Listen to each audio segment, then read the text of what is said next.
మాకు తెలీదు అనుకుంటున్నావా?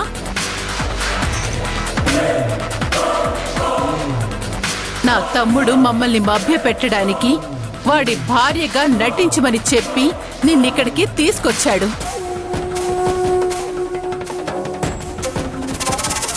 కానీ నువ్వు ఈ ఇంటి మీద ఆస్తి మీద కన్నేసి శాశ్వతంగా ఇక్కడే పాతుకుపోవాలని చూస్తున్నావు.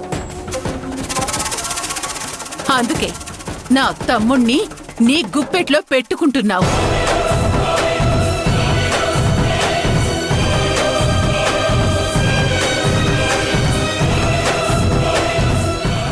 ఇలా ఎంతమందికి భార్యగా వెళ్ళి వాళ్ళ ఆస్తులు లాగేసుకున్నావు?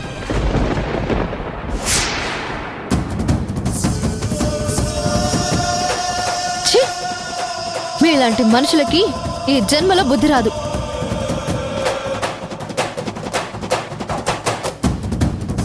వీళ్ళ నోటికి అడ్డు అదుపు లేకుండా పోతుందమ్మా.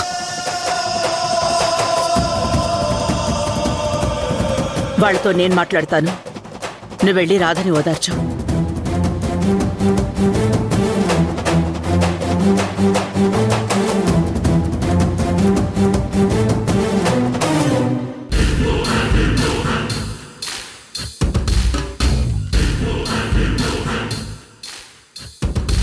ఆ రాధ మొహం ఎలా మాడిపోయిందో చూసావా అమ్మా?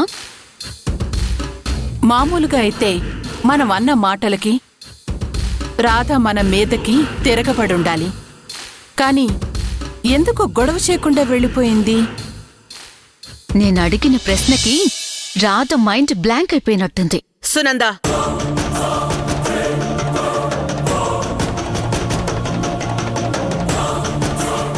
మీ తల్లి కూతుళ్ళు హద్దులు మీరి ప్రవర్తిస్తున్నారు.